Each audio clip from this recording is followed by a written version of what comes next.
Salam anti korupsi.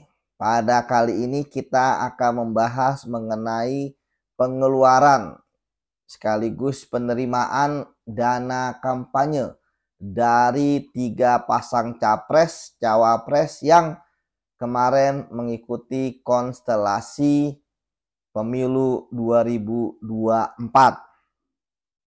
KPU telah menyampaikan kepada publik ya hasil dari namanya laporan penerimaan dan pengeluaran dana kampanye LPPDK peserta Pilpres 2024.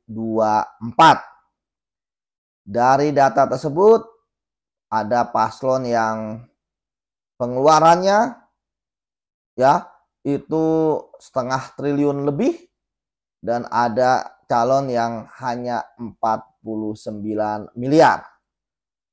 Kita bahas satu persatu. Menurut KPU, peringkat pertama yang menerima dan pengeluarannya terbanyak adalah Pak Ganjar dan Prof Mahfud sekitar 506 miliar.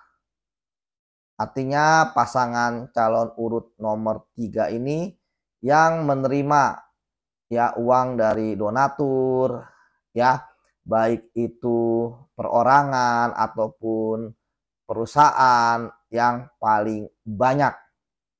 Yang artinya bahwa ya tentu kita bisa melihat ya kepercayaan lah ya kepada calon ini ya dari perorangan ataupun dari perseroan atau korporasi yang ya masing-masing ada maksimalnya ya sesuai dengan aturan yang berlaku. Perorangan berapa, kemudian juga korporasi berapa maksimalnya. Kemudian ya kita lihat pengeluaran dan penerimaan nggak berbeda jauh ya. Ya kurang lebih sisanya tinggal 2 juta lah. Ya sekitar itu. Kemudian yang kedua ada Pak Prabowo dan Mas Gibran. Dia pengeluaran dan penerimaannya di sekitar 207 miliar. Jadi pasangan calon nomor urut 2 ini ya dia menerima dana dan juga mengeluarkan dana di peringkat kedua juga ya sekitar 206 miliar atau ya kurang dari setengah dari yang dikeluarkan Pak Ganjar dan Prof Mahfud. Kemudian yang ketiga, nah ini yang paling kecil, bahkan sangat-sangat kecil ya, Bang Anies dan Caimin. Nggak ada 10%-nya dari pengeluaran Pak Ganjar dan Prof Mahfud, yaitu hanya 49 miliar. Artinya orang yang mendonasikan menyumbangkan dana untuk kampanye mereka, kemudian ya tentu dari dana tersebut kan dikeluarkan juga pasti nggak jauh-jauh juga gitu kan dari yang terima. Artinya selisihnya pun juga ini malah mungkin kurang lebih 1 jutaan lah. Sama kayak tadi Pak Prabowo juga 1 jutaan lah kurang lebih yang masih tersisa. Jadi memang efektif ya pengeluaran dari para capres-cawapres ini. Artinya bahwa pasangan urut nomor 1 yaitu Bang Anies dan Caimin justru mereka menerima dana dan mengeluarkan dana begitu sedikit gitu ya dibandingkan dengan yang lain.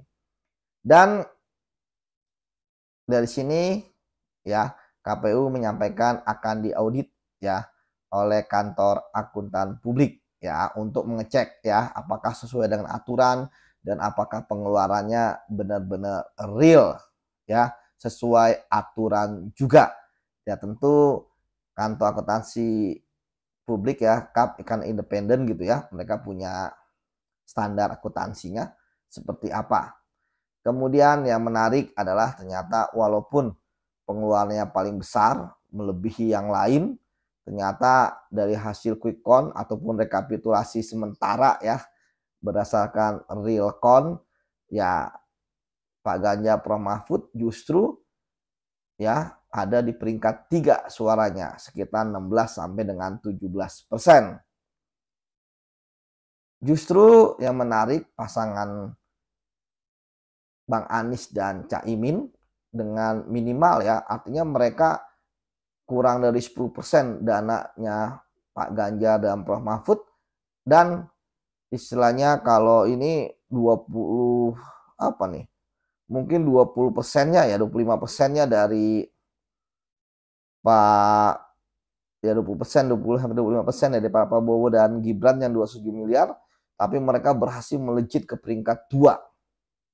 Ya, artinya bahwa suara mereka ya tidak terlalu terpengaruh dengan biaya kampanye.